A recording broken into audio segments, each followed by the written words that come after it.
ने कहा है वो समय आता है, ये उस समय का जिक्र है कि जब यीशु मसीह बादलों में आएगा अपने लोगों को लेने के लिए ना, जो आत्मा में जीवित हैं, है ना, और चाहे वो मसीह में जो सो गए हैं, लेकिन आत्मा में जागृत रहते रहते सोए हैं, जिन्होंने अपना जीवन मसीह को दिया है, अपना उद्धारकर्ता जिसने यीशु मसीह को माना है।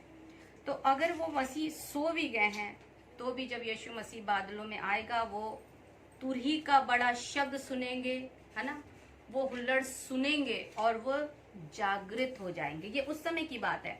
लेकिन अगर हम इस समय में ये इसको देखें कि मैं तुमसे सच कहता हूँ, उस समय आता है कि अब है जिसमें मृतक सिर्फ जिंदा रह के चलना ही जिंदा नहीं है, जो आत्मा में मर चुके हैं, जिन्हें परमेश्वर का कलाम समझ नहीं आता, जिन्हें परमेश्वर का कलाम सुनाई नहीं देता, जो है चल रहे हैं लेकिन कानों से दिल में नहीं जाता, सुनते नहीं है, जिन्हें दिखाई नहीं देता है ना, परमेश्वर के कामों को नहीं देखते हैं, और जो परमेश्वर की आवाज, चाहे वो अपने खादिमों के द्वारा बात कर रहा हो, और परमेश्वर इंडिविजुअली हर एक से पर्सनल व्यक्तिगत रूप में बात करता है। कैसे बात करता है? बहुत बार ये आजमाए, जब हम वचन को पढ़ते हैं, वचन जिंदा है। वचन कौन है? यीशु मसीह वचन है, वचन देहधारी हुआ, जो हमेशा परमेश्वर ने के वचन से ही सारी। अगर हम यूहन्ना 1 को पढ़ेंगे तो यूहन्ना 1 में क्या लिखा है इस वचन के बारे में कि आदि में वचन था। यूहन्ना पहला, उसका पहली 3 आयतें हैं। आदि में वचन था, वचन परमेश्वर के साथ था और वचन परमेश्वर था, और यही आदि में परमेश्वर के साथ था। सब कुछ उसी के द्वारा उत्पन्न हुआ, और जो कुछ उत्पन्न हुआ है उसमें कोई भी वस्तु बिना उत्पन्न किए नहीं हुई। 4 आयत में, उसमें जीवन था और वह जीवन मनुष्य की ज्योति था। ज्योति अंधकार में चमकी और अंधकार ने उसे ग्रहण नहीं किया। यह आदि में वचन, परमेश्वर ने कहा जमीन और आसमान अलग हो जाए, पानी 2 भागों में, आसमान ऊपर चला गया, नीचे। वो बस बोलता गया, समुद्र तरह तरह के जंतुओं से भर जाए, आकाश पक्षी सब बोला, और वो वचन ने देहधारी हुआ। वचन कौन है? यीशु मसीह, उसने देह ली, और जो यीशु और वो वचन जो उन समय के लोग थे उनके लिए वचन देहधारी होके ये दिखाने के लिए आया कि परमेश्वर ने कहा है स्वर्ग का राज्य निकट है। अब तुम्हें रोने की, अब परेशानियों में पड़े रहने की, किसी चीज में निराशा होने की जरूरत, अब दुष्ट के हाथों की पकड़ में पड़े रहने की जरूरत नहीं है, क्योंकि ये स्वर्ग का राज तुम्हारे बीच में है। हम परमेश्वर को पुकारते और वो हमारी सुनता है ना। और यीशु मसीह उस समय, पहले परमेश्वर खुद बात करता था, नबियों से आवाज सुनाता था। यीशु मसीह देह धारण करके आए। अब परमेश्वर अब क्या करता है? बात भी करता है, बिल्कुल आवाज भी देता है लोगों को। और बहुत सी गवाहियां कि यीशु मसीह कहते हैं ना कि एक रोशनी कमरे में भर गई। वो रोशनी कौन है? यीशु मसीह दर्शन देता है ना। और ये वचन जो उसके मुंह से निकले, खुदा का शुक्र करते हैं कि ये वचन परमेश्वर ने अपने लोगों के जरिए से उनको प्रकाशन दिया कि किस तरीके से लिखा जाए, और ये बाइबल बहुत आसान तरीके से हमें मिल गई। और जब हम इन खुदा के खादिम जो वचन बोलते हैं उनको सुनते हैं, और हम सुनते हैं, तो हम क्या करते हैं? जो सुनेंगे और जो सुनेंगे वे जीवन पाएंगे, जीवन पाते हैं। हमारी जो मृत आत्मा वो जीवित हो जाती है, हमारे जो मुर्दा काम है वो जीवित हो जाते हैं। मुर्दगी हमारे जीवन से दूर होती है, उदासी निराशा दूर होती है, क्योंकि परमेश्वर हमारे लिए वचन ये हमें जिलाता है।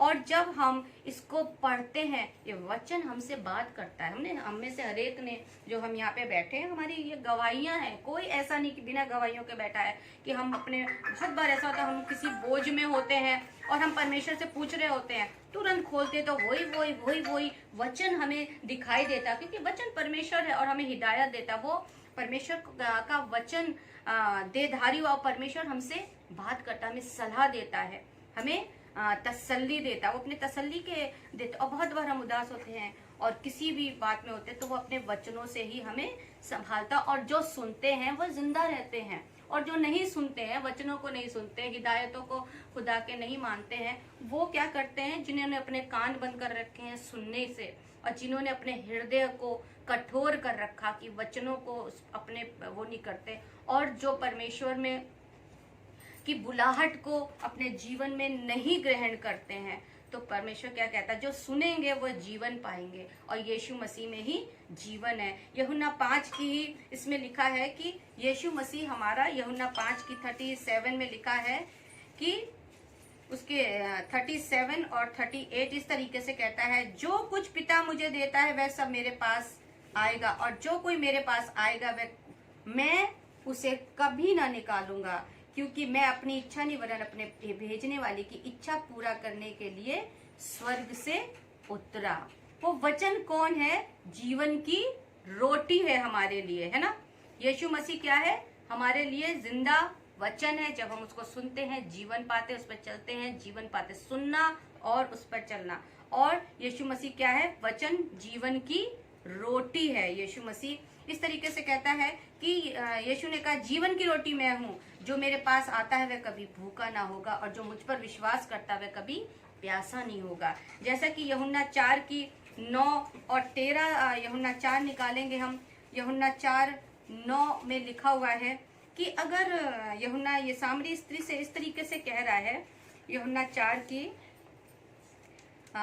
9 में, कि उस सामरी स्त्री ने उससे कहा, तू यहूदी होकर मुझ सामरी से पानी मांगता है? क्योंकि तब 10वीं में लिखा है, यदि यीशु ने उत्तर दिया, यदि तू परमेश्वर के वरदान को जानती और यह भी जानती कि मैं कौन हूँ जो तुझसे कहता है मुझे पानी दे, तो तू उससे मांगती और मैं उसे तुझे जीवन का जल देता। यीशु मसीह में संपूर्ण जीवन है, वो हमारे जीवन की रोटी है, और वो रोटी खुदा का कलाम है। ये जीवन का सब कुछ। और जैसे कि वचन कहता है, जैसे जिंदा रहने के लिए हमें क्या चाहिए होता है? जिंदा है, कमजोर पड़ गए, क्या? रोटी, पानी। पानी भी बहुत जरूरी है। और कहते हैं हर तरह की सब्जी खाओ, हर खाना खाओ, एक ही तरीके का नहीं खाना है। तो वैसे ही परमेश्वर का वचन, जो वचन को पढ़ते हैं वो जीवन पाते हैं, सुनते हैं तो बहुत बहुत अनंत जीवन परमेश्वर उन्हें देता है, क्योंकि वह परमेश्वर यीशु मसीह जीवन की रोटी बनकर हमारे लिए आया। यीशु मसीह जीवन का जल बनकर हमारे लिए आया। जैसे कि यूहन्ना 6:35 में लिखा है कि मैं जीवन की रोटी हूँ। और जब हम उसके सुनते, और यूहन्ना 6 की 63 में भी इसी तरीके से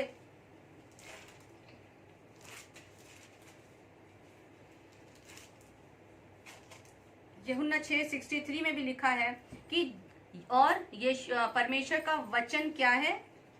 अनंत जीवन। आत्मा तो जीवनदायक है और शरीर से कुछ लाभ नहीं, और जो बातें मैंने तुमसे कही हैं वे आत्मा और जीवन है। परमेश्वर का वचन क्या है? आत्मा है, और उसमें जीवन भी है। और सच में जब हम इन वचनों पे मन लगाते हैं, और अगर जैसे वचन कहता है, धर्मी जन गिर भी रहा हो, 10 बार भी गिरे तो भी परमेश्वर उसको क्या करता है?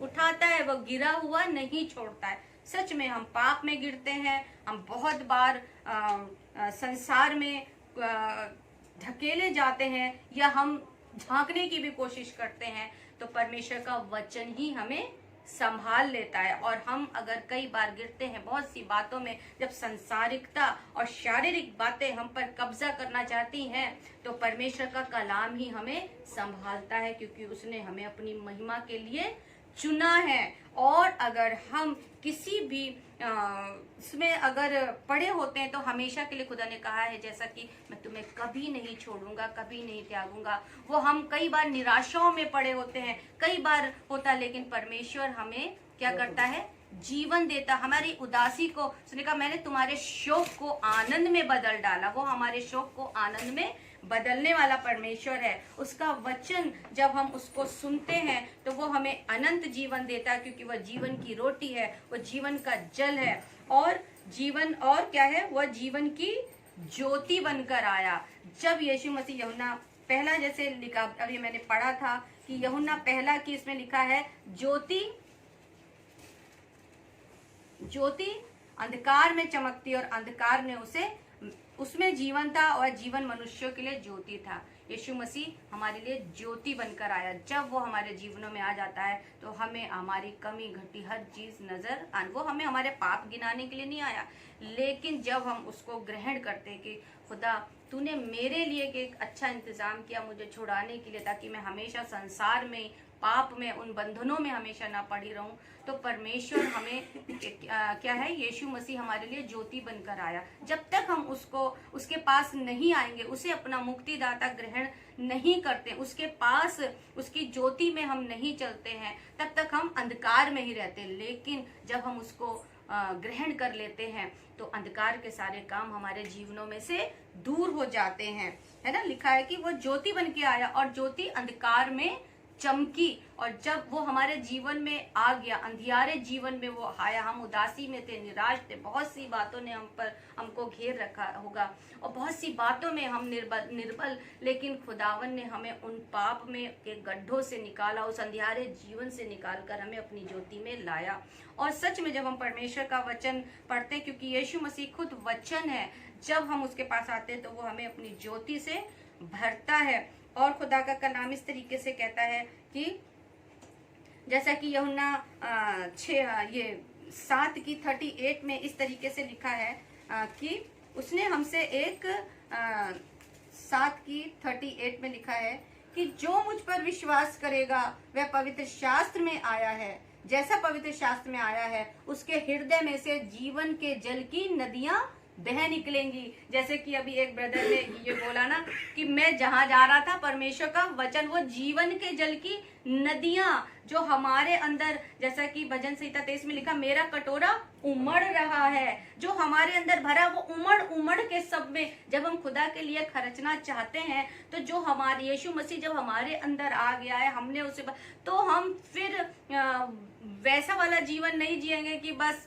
घर गए पड़े हुए हैं। तब हम ज्यादा से ज्यादा चाहेंगे कि यीशु मसीह में अपने आप को समर्पित जीवन दे ज्यादा से, क्योंकि हम उससे अलग होकर कुछ भी नहीं कर सकते। हमें हर एक पल हमें संसार में रहना है, तो हमें उसकी हिदायत मांगे बगैर अगर चलेंगे तो हमेशा क्या करेंगे, गिरेंगे। और जब हम उसके वचन पे ध्यान करेंगे, वो हमसे बात करता है, हम जब पूछते हैं प्रभु मैं क्या करूं, तो परमेश्वर सच में हमें सलाह देता है। वो हमें कभी नहीं उस जीवन में छोड़ता है जो हमें विनाश की तरफ ले जाता है, जो हमें हमारी आशीषों को छीनने के लिए दुष्ट ने तैयार कर रखा। वो हमें छुड़ाने वाला, बचाने वाला। और सच में उसने कहा है कि तुम्हारे जीवन में से जीवन के जल की नदियां बह निकलेगी। हम बहुतों के लिए आशीष का कारण, बहुतों को हम परमेश्वर के करीब लाने का कारण प्रभु बनाता है। और जो हमारे अंदर है जीवन के जल की नदियां, ये परमेश्वर का वचन है, जीवन का जल है, वो हम दूसरों को बांटने वाले बनेंगे, है ना। परमेश्वर ने हमें जीवन का सोता, उसने कहा टूटे हुए किसका, सोते का सुधारक होगा, है ना।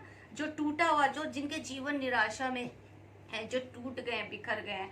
और जैसे अब संसारिक लोग के पास कोई अपनी सलाह मांगने जाए तो वो क्या करेगा, संसारिक नहीं, वो अपने तरीके से, नहीं ठीक है, ऐसा नहीं होना चाहिए था, तुमने ऐसा नहीं तो ऐसा ही करना, वो दुनियावी तरीके से उनको सलाह देगा। लेकिन जो परमेश्वर के जन हमेशा मसीह में, मसीह की ही बातों और उसके द्वारा ही उनको बढ़ाने के लिए करते हैं, उनमें सुधार लाने के लिए करते हैं, है ना। और परमेश्वर, क्योंकि जो जिसके अंदर भरा है वो ही दूसरों के लिए करेगा। और सच में परमेश्वर का अनुग्रह करता है कि बहुत बार हम इन बातों में गिरा जाते, कई बार हमारे सोच विचारों पर दुष्ट कब्जा करना चाहता है, लेकिन सच में परमेश्वर का कलाम कहता है, और परमेश्वर खुद जो जिसको जब हम उसे अपना जीवन दे देते हैं, तो परमेश्वर खुद हमसे बात करके हमें हिदायत करता है और हमें क्या करता है, चेतावनी देता है और हमें हमेशा चौकन्ना करता है, बताता है कि ये मेरे काम नहीं है, ये नहीं है, मैंने तुम्हें इसलिए नहीं चुना।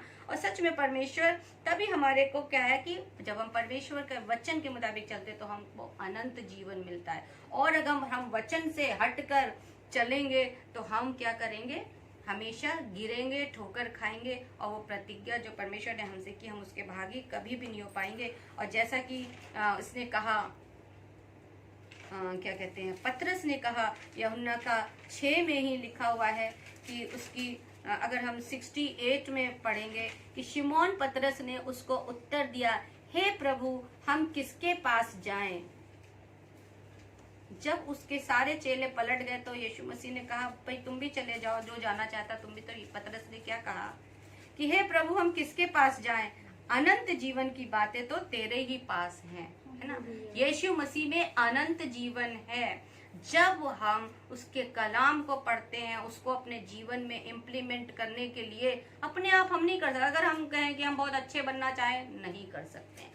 जब तक कि हम परमेश्वर से सामर्थ्य नहीं मांगेंगे, जब तक कि हम परमेश्वर ने जो वादा किया है, प्रभु मुझे सामर्थ्य दे, हमें उससे और वो अपने मांगने वालों को कभी भी लज्जित नहीं करता। हमें उससे प्रभु अपना सामर्थ्य दे, अपना आत्मा का कब्जा ले, और ताकि मैं संसारिक बातों में ना उलझूं। संसारिक चीजें, संसार इतना चकाचौंध से भरा है, जिस बाजार में जाओ दुनिया जहाँ की चीजें घर में है फिर भी और भी भर लो। घर अच्छे लोगों के बने हुए उसे तोड़ तोड़ के नया बना रहे हैं, हाँ, और किसी और अपने को ही खुश करने में लगे रहते, लेकिन किसी दूसरे के उसमें नहीं वो करते हैं, चिंता नहीं करते दूसरों की, जरूरतमंदों की। लेकिन परमेश्वर हमसे यही चाहता है कि जब यीशु मसीह हमारे जीवन में आ जाता तो हम दूसरों के बारे में भी, ना सिर्फ अपने बारे, अपने परिवार, अपने ही लोगों के बारे में, दूसरों के बारे में भी हम चिंता करने लगते। हमें उसकी परेशानी अपनी सी जान पड़ती है, और ना सिर्फ अपने को ही खुश करने में लगे रहते हैं।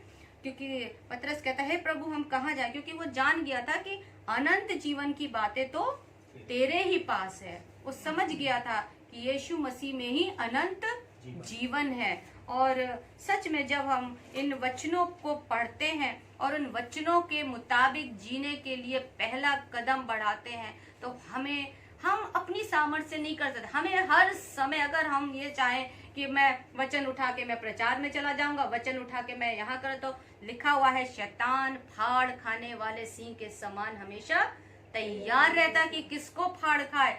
और जब तक कि हम इफिसियों 6 के मुताबिक आत्मा के जो अस्त्र शस्त्र हैं उनसे ना लेस हो जाएं, हम ऐसे ही मैदान में, जब हम संसार में निकलते हैं तो खुला मैदान है, लड़ाई का मैदान है, और हमें जब घर से बाहर निकलना है तो परमेश्वर का किसको अपने ऊपर कब्जा मांगना है। और जब हम परमेश्वर के हाथों में अपने आप को दे देते हैं, तब हम सुरक्षित रहते हैं। और सच में तब हमको वो भटकाने से, संसार में गिरने से, संसार का जो भी चीजें हम पर अटैक करना चाहती हैं, उन सब चीजों से हमें बचाता है। क्योंकि यीशु मसीह ने हमारे लिए अपने लहू को बहाया, उसके लहू में जीवन है, सामर्थ्य, उसका लहू हमें सुरक्षित रखता है। और इसी तरीके से हम निकालेंगे कुलुसिया 2 और 2 से 4 में इस तरीके से लिखा हुआ है,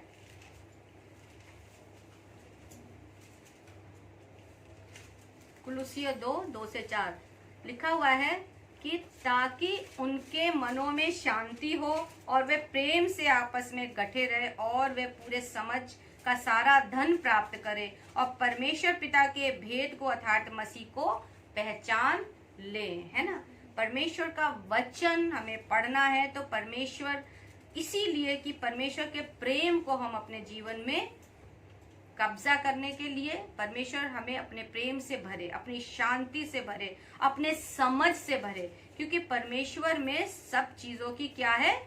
भरपूरी है। और परमेश्वर का वो भेद जो मसीह यीशु में है ना, उसको हम पहचान ले कि यीशु मसीह में अनंत जीवन है। यीशु मसीह, पुराने समय में व्यवस्था दी हुई थी तो कोई अपनी सामर्थ्य से नहीं वो कर रहा था, बस बलि चढ़ाते थे, जानवर चढ़ा दी, फ्री हो गए और फिर उसी काम को करने लगे।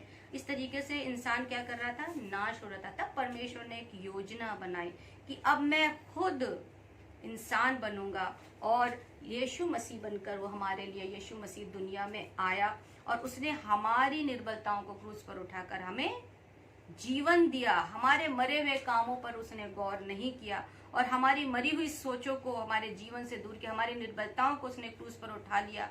और तभी जो पौलुस कहता है कि परमेश्वर का धन्यवाद हो कि वो उसकी सामर्थ्य मेरी निर्बलताओं में ही प्रकट होती है, क्योंकि जब मैं निर्बल होता हूँ तभी सामर्थ्य होता हूँ। उसने हमारी निर्बलताओं को क्रूस पर उठा लिया। अगर पुराने लोग बिल्कुल परफेक्ट होते तो यीशु मसीह को हमारे लिए आने की, क्रूस पर इतना कष्ट सहने की जरूरत नहीं होती। सब अपने आप ही बड़े भले भले बने रहते, प्यार से रहते सब।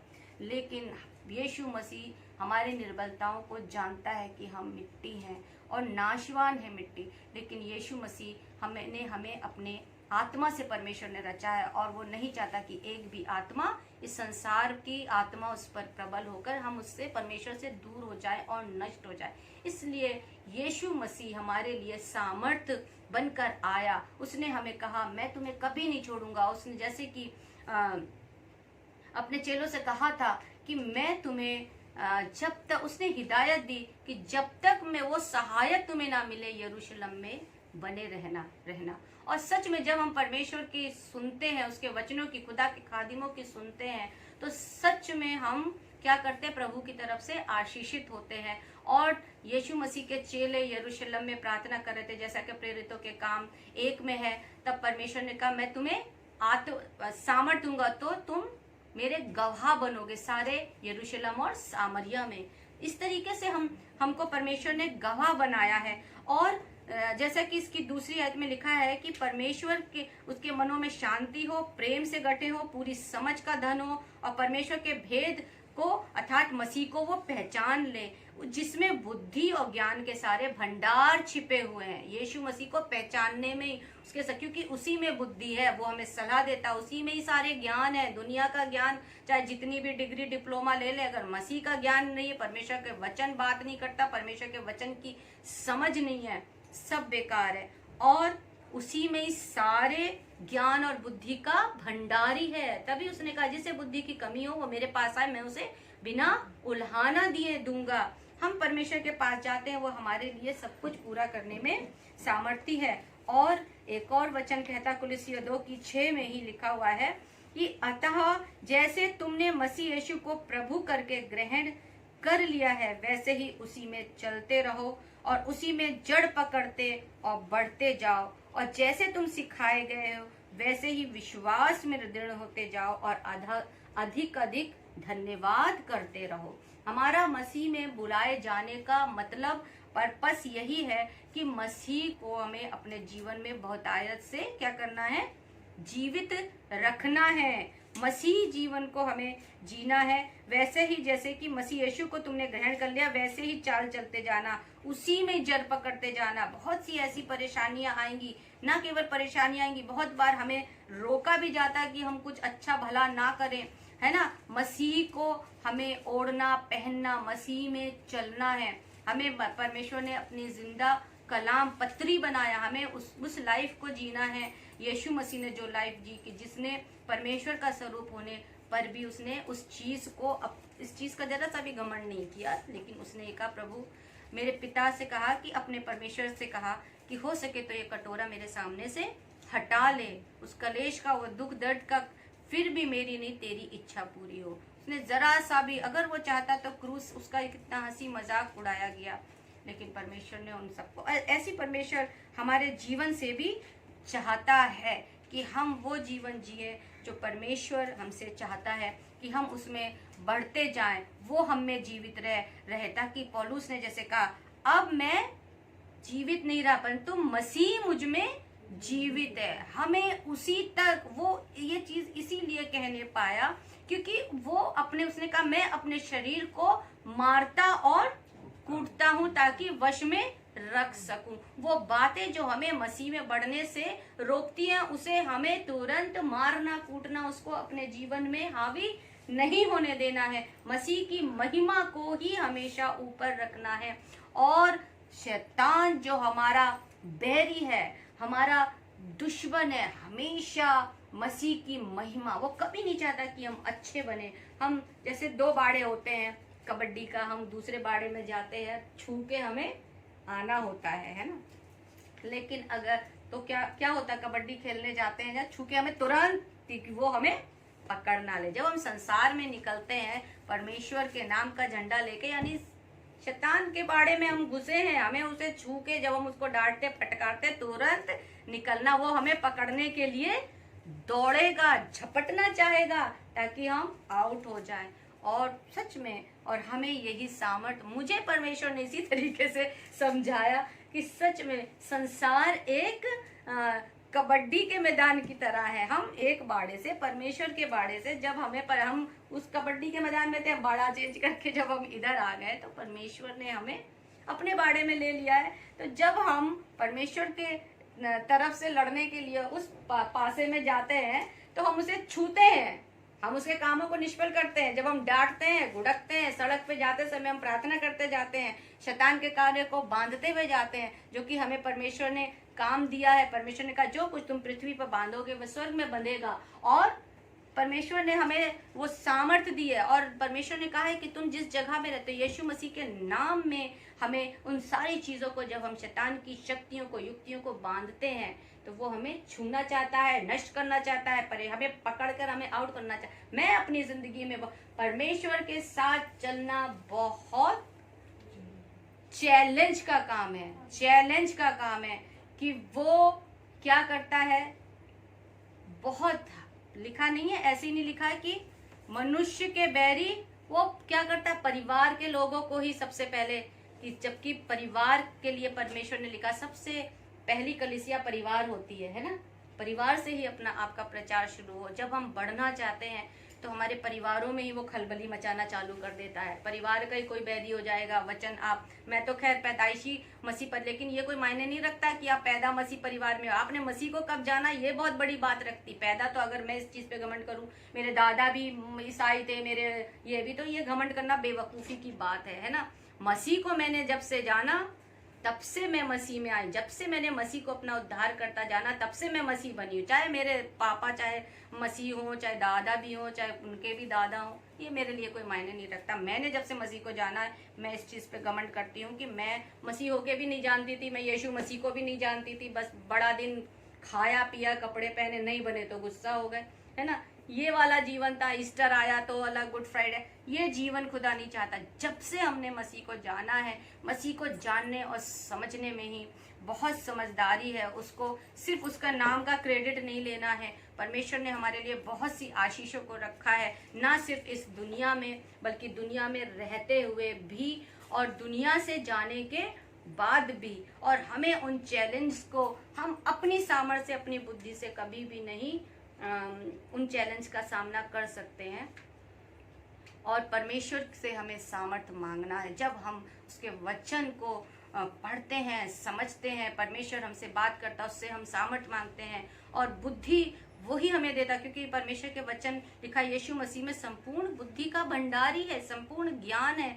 जब हम अपनी बुद्धि से चलते हैं तो क्या होते हैं, ठोकर खाते, गिरते हैं। लेकिन जब परमेश्वर से समझ और बुद्धि मांगकर चलते हैं किसी भी चीज के लिए कि प्रभु मैं क्या करूं, तो परमेश्वर हमें क्या करता है, हिदायत भी देता है, हमें संभालता है। और चाहे हम अगर समय ना हुआ तो मैं एक बहुत वो दूंगी, एक बहुत खास एक कहानी है। अगर हम यिर्मयाह नबी की किताब निकालेंगे, यिर्मयाह नबी की किताब में है, इस तरीके से राजा सिदकिय्याह की कहानी है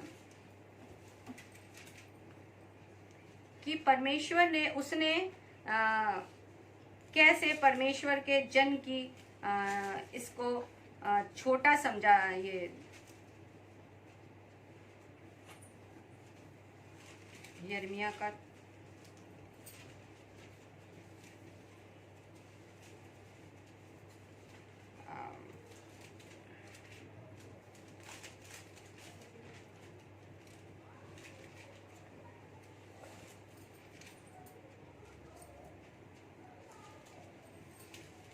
राजा सिदकिय्याह के लिए लिखा है यिर्मयाह की, इसमें कि मैं ऐसी बता रही हूँ कि यिर्मयाह की 26 में लिखा हुआ है कि राजा सिदकिय्याह को जब राजा बनाया तो खुदा ने उसको क्या कहते हैं, हिदायत दी कि जब कुछ लोग उसमें यरूशलेम में रह गए और बाकी लोग जो बेबीलोन का राजा नबूकदनेस्सर जब उन्हें लेके चला गया बंधुआई में, तब कुछ लोग रह गए। तो सिदकिय्याह ने जब यिर्मयाह ने जब सिदकिय्याह को बोला कि तुम इसी नगर में, उसने जब सिदकिय्याह ने खुद ही उसको बुलाया कि भाई मेरे लिए तेरा परमेश्वर मेरे लिए क्या बता रहा है, तो सिदकिय्याह ने क्या क्या बोला,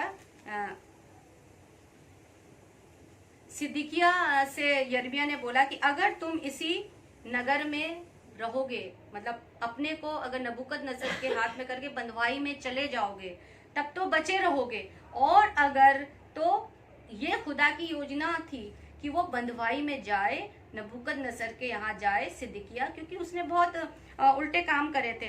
तो परमेश्वर ने उनसे और सिदकिय्याह ने क्या किया, अपनी बुद्धि का सहारा लिया, और सिदकिय्याह ने क्या किया, ये लिखा हुआ है ये यिर्मयाह की 29 में लिखा हुआ है। इसलिए ये पूरा अगर आप पढ़ेंगे तो बहुत अच्छा ये स्टोरी है। इससे मुझे परमेश्वर ने यही ये दी कि खुदा ने सिदकिय्याह को एक बचने का चांस दिया कि भले ही तू बंधुआई में चला जाएगा लेकिन मैं तुझे बचा के रखूंगा। और सिदकिय्याह ने क्या किया, यहोवा के जो दास था यिर्मयाह नबी उसकी नहीं सुनी, और वो क्या करा, रातों रात में अपना नगर, अपने बच्चे बीबी सबको लेके वो क्या करना छोड़ के भागने लगा। उसी समय नबूकदनेस्सर राजा के सारे सैनिकों ने क्या किया, पीछा करके उसको क्या किया, पकड़ लिया, और उसके बच्चों को उसकी आंखों के सामने मार दिया, उसकी बीवियों को भी कत्ल कर दिया, उसके सैनिकों को, सबको। और लिखा है कलाम में, अगर तू सुनेगा तब तो तू बचा रहेगा, और नहीं सुनेगा तो तू सारे अपने जनों के विनाश का कारण बनेगा। और सच में अगर वो सुन लेता तो वो बेबीलोन में जाता, बंधुआई में जिंदा रहता, और बाद में जैसे परमेश्वर ने वादा किया वो लौटा के लिए आया। ऐसे हमारे जीवन में भी बहुत बार हम बंधुआई में जाते हैं, और लेकिन जब हम उस बंधुआई में से बचने के लिए, बंधुआई यानी कि परीक्षाओं में, परेशानियों में हम डाले जाते हैं, और अगर हम उससे छुटकारे के लिए अपने दिमाग चलाते हैं तो क्या करते हैं, हम उससे भागना चाहते हैं। और परमेश्वर जबकि उस बंधुआई में रहकर चाहता है कि हम परमेश्वर के कामों को और ध्यान से देखें, परमेश्वर को अपने जीवन में कार्य करने दें।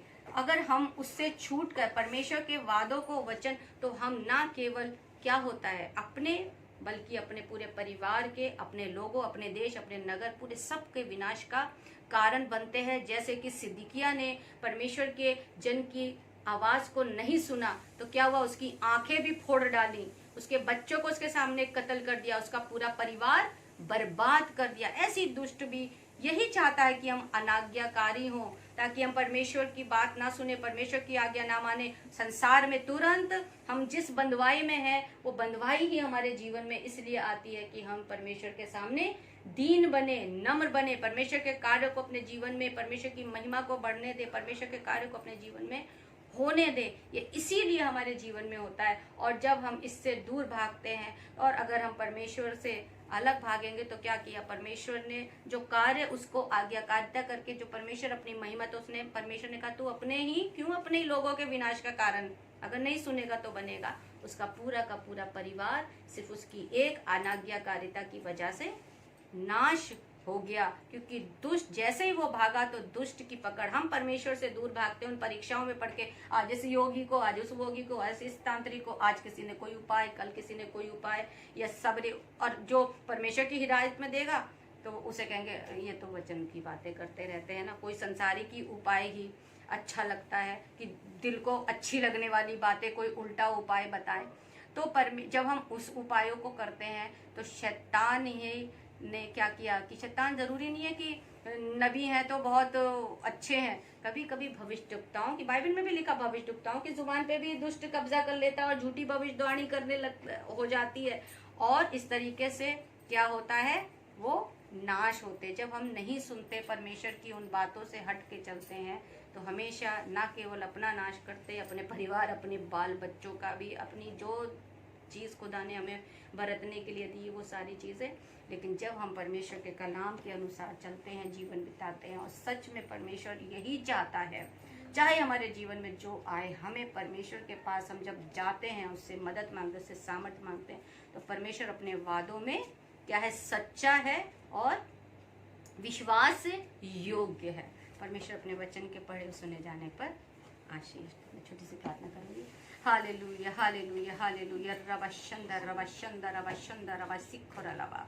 धन्यवाद धन्यवाद धन्यवाद देते प्रभु। हाँ प्रभु, तू सच में सच्चा है, सामर्थी है, प्रतापी सामर्थी प्रभु है।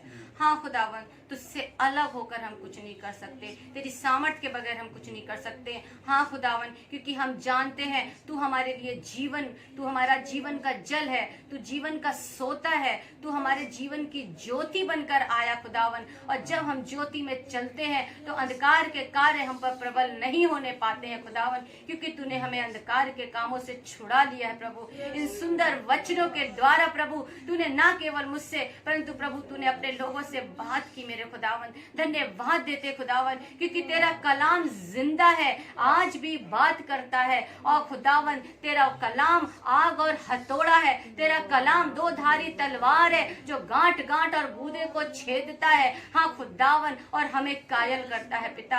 हाँ पिता, वो कलाम तू ही है तो दुनिया में हमारे लिए देह धारण करके एक नमूना बनाया पिता, कि तू संसार में मनुष्य होकर भी मनुष्यत्व को तूने अपने ऊपर हावी नहीं होने दिया मेरे पिता। तू शरीर से निर्बल था, लेकिन आत्मा जो प्रभु जिससे तू भर के आया था वो जोरावर थी, और तूने खुदावन उसी आत्मा से जयवंत पाई खुदावन। हाँ पिता, तेरा धन्यवाद देते, और वही आत्मा से तूने हमें भरा है खुदावन। तेरा धन्यवाद देते खुदावन। होने दे प्रभु, तूने ये सुंदर कलाम दिया जो खुदावन तो सुना है खुदावन, उपजाऊ भूमि की तरह हमारे जीवनों में कार्य करे। हमें सामर्थ दे मेरे पिता, जब हम संसार में जाते हैं ये वचन के दिए बनकर चमकने वाले बने खुदावन। का चाहे जितनी भी परेशानियां आए, जितनी भी निराशा हो, जितने भी फंदे हमारे लिए डाले जाए खुदावन, हाँ पिता तू हमारी सामर्थ है, तुझको लेकर हम दुनिया में चलने वाले बने खुदावन, क्योंकि तूने हमें छुड़ा लिया है खुदावन। क्योंकि हम जानते प्रभु कि तू हमारा जय का झंडा है जो हमें जय के उत्सव में लेकर चलता है पिता। तेरा धन्यवाद देते हैं, तूने हमें कभी नहीं छोड़ा, कभी नहीं त्यागा। तू हमारी निर्बलताओं में बल है, तू हमारी निराशाओं में आशा है, तू हमारी उदासी को आनंद का पटका बांधता है पिता। तेरा धन्यवाद देते हैं, तू हमारे को सामर्थ देता है खुदावन। हमारी निर्बलताओं में खुदावन तू हमारी सामर्थ बनकर आया खुदावन। हालेलुया रबा शंदा रबा। धन्यवाद धन्यवाद धन्यवाद देते हैं इस सुंदर कलीसिया के लिए खुदावन, कलीसिया के हर एक जन के लिए पिता। तेरे से बरकतें मांग लेते खुदावन। हाँ पिता परमेश्वर, हमें सामर्थ दे खुदावन, हमें तेरी सामर्थ की जरूरत है। जब इन संसार में है खुदावन, तेरी सामर्थ के बगैर हम तेरे बगैर एक कदम भी नहीं चल सकते खुदावन। अगर हम तेरे बगैर चलते हैं तो ठोकर खाते और गिरते हैं खुदावन। हाँ मेरे पिता, हमें तेरी जरूरत है खुदावन। हाँ खुदावन, तूने कलाम देकर हमें तेरा खुदावन वो वादे हमें याद दिलाता है, और वो वादों को तूने पूरा किया। ये कलाम है जो हमें हिदायत देते हैं, हमें संभालते हैं पिता, और आज भी बात करते हैं खुदावन। मैं तेरा धन्यवाद देती हूँ सुंदर संगति में लेके आने के लिए। हमारे पास्टर राजपाल, उनके परिवार को के लिए बरकतें मांग लेते पिता। इस कलीसिया के हर एक जन के लिए बरकतें मांग लेते, हर एक परिवार के लिए बरकतें मांगते खुदावन। जिस किसी को भी खुदावन किसी भी चीज की जरूरत है खुदावन, यीशु मसीह नासरी के नाम से पूरी होती है पिता। तेरा धन्यवाद देते हैं। हालेलुया। हाँ खुदावन, तेरे बेटों बेटों के खर्चे यीशु मसीह नासरी के नाम से पूरे होते हैं पिता परमेश्वर। जबकि लॉकडाउन है, मेरे ये कोरोना वायरस का कितना प्रकोप है, लेकिन मेरे पिता तूने कहा है तू महामारियों से बचाने वाला। हाँ मेरे पिता परमेश्वर, हर महामारी को, हर बीमारी, हर वायरस को तूने अपने छिदे की लठुके हुए पांव से कुचल डाला है खुदावन। तेरे बेटे और बेटियों पे किसी वायरस का कब्जा नहीं हो सकता खुदावन, क्योंकि तूने जयवंत होकर हमें जयवंत बनाया है। हर बीमारी पर, हर परिस्थिति पे, परिस्थितियां हमें हावी ना होने पाए, कोई भी बात हम पर हावी होके खुदावन तेरे प्रेम से, तेरे अनुग्रह से दूर न करने सके खुदावन। सामर्थ्य चाहिए हमें से, हर एक को अपनी सामर्थ्य से भर पिता। ओ रवा शिखोरा लवा शंदरवा, ओ सिंदरा लवा शिखरा लवा शकोरा लवा निकोरा लवा रवा, ओ शिखोरा लवा सिद्धरा लवा, ओ संगोरा लवा निकोरा लवा शिखरावा। धन्यवाद धन्यवाद धन्यवाद देते प्रभु। तू बढ़ता जा और हम घटते जाए पिता।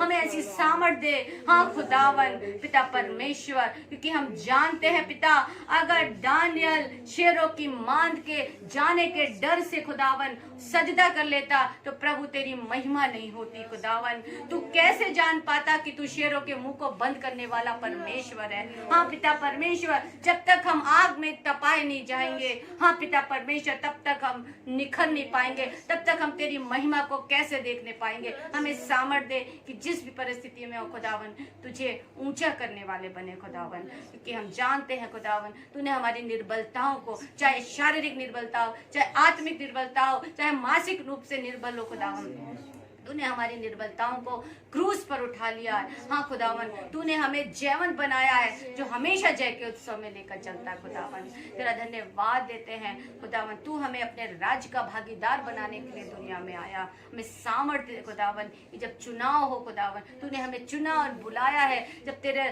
खुदा हम तेरे साथ उठाए जाएं खुदावन, ऐसी सामर्थ्य दे कि हम में से कोई भी जन इस दुनिया में तेरे बगैर रहने वाला ना बने पिता।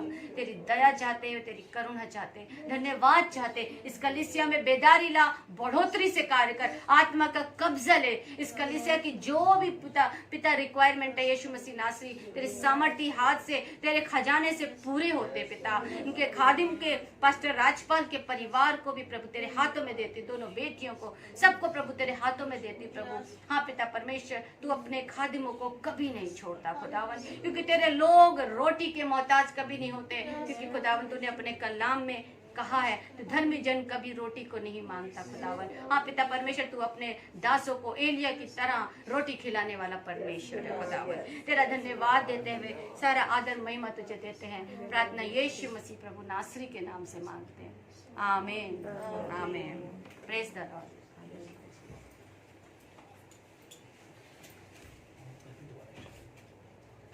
Praise the Lord. धन्यवाद है परमेश्वर का कि इतना अच्छा शुभ समाचार आज हम सबके बीच में परमेश्वर ने दिलवाया, और काफ़ी देर से परमेश्वर ने अपने पवित्र वचनों से बातें की। जैसे सिस्टर ने बताया कि यीशु मसीह हमारे लिए ज्योति बनकर आया और हम सब के लिए वो उद्धारक है। जैसे कि पतरस ने यीशु मसीह से कहा कि जीवन की बातें तो तेरे पास हैं और हम तुझे छोड़कर किसके पास जाएं, कहाँ जाएं। हालेलुया। तो पतरस ने क्यों कहा? क्योंकि पतरस जानता था कि यीशु को छोड़कर कहीं और जीवन नहीं है। हालेलुया। इसीलिए जो पतरस था, इसीलिए यीशु मसीह ने पतरस से सवाल भी किए थे। यीशु मसीह ने पतरस से सवाल किए थे 3 बार, और क्या कहा था कि क्या तू मुझसे प्रेम करता है? हालेलुया। तो पतरस ने कहा कि हे आखिरी में कहा पतरस ने, हे प्रभु तू तो जानता ही है कि मैं तुझसे कितनी मोहब्बत और कितना प्रेम करता हूँ। तो यीशु ने क्या कहा? मेरी भीड़ों की रखवाली कर, मेरी भीड़ों को चला। हालेलुया। तो हम सब लोग जो हैं परमेश्वर के राज्य को यदि जान जाते हैं कि यीशु मसीह पाक परमेश्वर का बेटा है और स्वयं वो यहोवा है, क्योंकि एक चेले ने यीशु मसीह से कहा कि तू हमें भी पिता से मिला दे, हम भी पिता से मिलना चाहते हैं, हमें भी उसको दिखा। तो यीशु ने क्या कहा? यदि तूने मुझे देखा है तो मेरे पिता को देखा है। तो वो खुद यहोवा है जिसने सृष्टि को रचा है और मनुष्य शरीर धारण कर हमारे आपके बीच में आया। मेरे प्रिय लोगों, आज जो परमेश्वर का वचन जो आज पास्टर शोभना के जीवन के द्वारा हम सबके बीच में व्यक्त किया गया है, बताया गया है, ये परमेश्वर की आत्मा से भरकर बोला गया है। आपने बहुत गहरी बातों को आज जाना है कि किस प्रकार सिदकिय्याह राजा जो था, जिसके बारे में बताया गया है कि उसने परमेश्वर की आवाज़ को अनसुनी कर दिया। परमेश्वर ने कहा कि तू क्या कर, बंदुआई में चला जा, जैसे कि बताया पास्टर ने, लेकिन क्या किया उसने? मना कर दिया और वह अपनी ही रीति से चलने लगा। इस लॉकडाउन में भी बहुत सी अगुवाई आपके जीवन में परमेश्वर ने आवाज़ देके की है, जैसे आपने सुना है और आप जय पाए हैं। बहुत से लोग ऐसे हैं, या हो सकता है कि कभी ऐसा समय आए कि परमेश्वर किसी प्रचारक के द्वारा, आपके पासवान के द्वारा, पवित्र बाइबल के अध्ययन के द्वारा आपसे कुछ करने के लिए कहे, आपसे किसी प्रकार का जीवन जीने के लिए कहे। जब आप उसमें अपनी बुद्धि लगा देते हैं और नीति वचन को भूल जाते हैं, जहाँ पे ये लिखा है कि तू अपनी समझ का सहारा मत लेना, वरन संपूर्ण मन से यहोवा पर भरोसा रखना। जब ये आयतें भूल जाते हैं और वो दुष्ट, जो क्या कहा पास्टर ने कि वो कहाँ खड़ा है? द्वार पे ही खड़ा है। और क्या करने के लिए खड़ा है? हमें फाड़ खाने के लिए खड़ा है। वो तुरंत क्या करता है? उन आयतों को भुलाकर, हमारे हृदय से चुराकर हमें अपनी बुद्धि इस्तेमाल करने के लिए कहता है। फिर हम अपनी बुद्धि से चलने लगते हैं, जैसा उस सिदकिय्याह राजा का यिर्मयाह किताब के अंदर हुआ कि वह अपने बच्चों समेत मारा गया। जैसे कि बताया प्रचार में पास्टर ने कि उसकी आंखें भी फोड़ दी गई, उसके बच्चों को भी मार दिया गया, घराने समेत नाश हो गया। लेकिन यदि पाक खुदा की मानता, पाक यहोवा परमेश्वर की मानता, तो क्या होता, वो अपने घराने समेत जीवित रहता। हालेलुया। परमेश्वर क्या कहता है कि नूह के समान होगा। जैसे यीशु मसीह ने कहा कि अंत के दिन जब आएंगे तो जैसे नूह के समय में लोग खाते और पीते थे, विवाह भोज होते थे, सारी दिनचर्या होती थी नॉर्मल जैसे हो रही है, तो वैसे अचानक से वहां पर क्या हुआ, बारिश आ गई है ना, और जहाज का फाटक बंद हो गया। वैसे ही परमेश्वर कहता अंत के दिनों में भी होगा, और लोग खाएंगे पिएंगे, विवाह होंगे, तमाम चीजें होंगी, लेकिन वो अचानक से परमेश्वर का राज्य आ जाएगा। आज परमेश्वर ने इस कलीसिया में आप सबको परमेश्वर ने यहाँ पर बुलाया, आप सबको चुना, यहाँ पर इकट्ठा किया। इतने सारे लोग हैं कि लॉकडाउन के बाद तो ये जगह कम पड़ जाएगी, जब परमेश्वर अपनी कलीसियाओं को ओपन करेगा, खोलेगा, सरकारों के ऑर्डर के द्वारा भर जाएगा एकदम। लेकिन परमेश्वर ने चाहा कि यह वचन जो है आप डायरेक्ट सुने, और कुछ लोग यूट्यूब के द्वारा इस शुभ समाचार को पूरे भारत में और विदेशों में सुने कि परमेश्वर का आत्मा आज कलीसियाओं से क्या कहता है। और परमेश्वर ने उनको उभारा, पास्टर शोभना को, कि वो आए और हम सबके बीच में जो खुदा ने उनके दिलों से बातें की हम सबको बताएं, और उन्होंने बताया। तो हम सबको क्या करना है, ये सुसमाचार सुनकर ध्यान रखना है। एक आयत मैं आपको दूंगा, याकूब 1 अध्याय उसकी 3 और 4 आयत को आप लोग ज़रूर पढ़ें, कि तो इसे हम पूरे आनंद की बात समझें। इसे पढ़िए आप, याकूब 1 अध्याय उसका 3 और 4 आयत पढ़िए, कि आज जो शुभ समाचार हुआ है, आज जो वचन आपके बीच में हुआ है, परमेश्वर आपसे क्या कहता है। पढ़िए। यह जानकर कि तुम्हारे विश्वास के एक का याकूब 1 3 4। यह जानकर कि तुम्हारे विश्वास के परखे जाने से धीरज उत्पन्न होता है, पर धीरज को अपना पूरा काम करने दो, कि तुम पूरे और सिद्ध हो जाओ, और तुम में किसी बात की घटी ना रहे। Praise the Lord। अब क्या करना है, अब आपको ये सुसमाचार सुनकर क्या करना है, इसे अपने जीवन के अंदर धीरज के आत्मिक जीवन के द्वारा बना के अपने अंदर रखना है। हालेलुया। और धीरज को अपना पूरा काम करने दीजिए। वो द्वार पर खड़ा है दुष्ट, लेकिन हम अपने परमेश्वर के वचन को अपने हृदय में रखेंगे, उसके वचन को सुनेंगे और उसका हम पालन करेंगे। हम उसके द्वारा अपने जीवन को जिएंगे, और जहां पर भी हमें मौका मिलेगा, जिस बाजार में होंगे, जिस घर में होंगे, जिस कंपनी में होंगे, जिस फैक्ट्री में होंगे, जिस भी हम संस्थान के आसपास होंगे, हम वहां लोगों को प्रभु यीशु के आने का शुभ समाचार बताएंगे, कि किस प्रकार वो यीशु मसीह बादलों पर आने वाला है, कैसे उस परमेश्वर ने हमारे जीवनों में काम किए। हम जहां भी हों, उस परमेश्वर के राज्य के विषय में हम लोगों को अपनी गवाही के रूप में जीवन देंगे। हालेलुया। बताएंगे कि वो कितना जीवन देने वाला परमेश्वर है। ऐसा धीरज को अपना काम करने देना। विपत्ति आएगी, तकलीफें आएंगी, कठिनाइयां आएंगी, जैसे कि बताया था अभी प्रचार में, सब कुछ आएगा, लेकिन धीरज को अपना पूरा काम करने देना। हालेलुया। अगली 4 आयत में लिखा है, पर धीरज को अपना पूरा काम करने दो, कि तुम पूरे और सिद्ध हो जाओ, और तुम में किसी बात की घटी ना रहे। Praise the Lord. और तुम में किसी बात की घटी ना हो। तो परमेश्वर चाहता है कि आज के शुभ समाचार के द्वारा हमें किसी बात की घटी ना हो। और जैसे इफिसियों 6:10 में बताया था अभी प्रचार में, कि हम अपने अस्त्र शस्त्र से लैस हो जाएं, है ना, सारे आत्मिक हथियार क्या करें, हम बांध लें। अभी आपको प्रचार में बताया गया था। तो उन हथियारों का इस्तेमाल कब करेंगे, जब विपत्ति आएंगी। जैसे कि एक सिस्टर ने अभी गवाही दी थी कि वो हिमाचल में थी, और वहाँ पर उनकी मदर को एकदम से डेथ सा हो गया था, एकदम से श्वास वगैरह रुक गई, और डॉक्टर के पास जा रहे हैं, भाग रहे हैं रात को, और परमेश्वर ने उनकी मदर को जीवित किया, सलामत रखा, उनकी श्वास को रुकने नहीं दिया, और परमेश्वर उनकी प्रार्थना को सुना, उनके हस्बैंड के पेट के दर्द को चंगा किया। परमेश्वर कितना भला है। हालेलुया। और वो क्या कहता है, तुम ये हथियार सब बांध लो। आप जो जो वचन सुने, ये सब हथियार है परमेश्वर की। जो जो आयतें आज प्रचार में बताई गई हैं, ये सब परमेश्वर का हथियार है। इसको आप जब लिख लेते हैं, जब आप उसको अपने दिल की पटिया पर लिख लेते हैं, अपने मन में बसा लेते हैं, और अंगूठी के समान अपनी उंगलियों में पहन लेते हैं, हार बना लेते हैं अपने गले का, तो क्या होता है, समय पे ये वचन आपकी रक्षा करता है। हालेलुया। क्योंकि आदि में क्या वचन था, वचन परमेश्वर के संग था, वचन ही परमेश्वर है, और उत्पत्ति 1 में लिखा है कि सब कुछ वचन के द्वारा उत्पन्न हुआ। उसने कहा उजियाला हो और उजियाला हो गया। तो वो खुद वचन है। हालेलुया। सृष्टिकर्ता परमेश्वर है। और जब आप इन वचनों को अपने हृदय रूपी पटिया पर लिख लेते हैं तो आप उसके हथियार बांध लेते हैं। हालेलुया। जितना वचन को आप सुनते हैं, जितना प्रचार को आप सुनते हैं, जितना बाइबल का अध्ययन आप करते हैं, आप आत्मिकता में बढ़ते चले जाते हैं। आज परमेश्वर को अच्छा लगा कि आज शुभ समाचार हुआ और निश्चित आज का दिन परमेश्वर के उस पवित्र किताब में लिखा गया होगा। आज का यह प्रचार और आज के शुभ समाचार जो आपने हम सबके बीच में प्रकट किया कि आज के दिन हम सब ने ये जाना और सीखा। सारी महिमा प्रभु यीशु मसीह को मिले। हम घटें और वो बढ़ता ही चला जाए, उसके राज्य की महिमा बढ़ती चली जाए। हालेलुया। आइए हम सब लोग प्रार्थना में चलेंगे और उसकी महिमा हम अपने जीवनों से सब लोग करेंगे।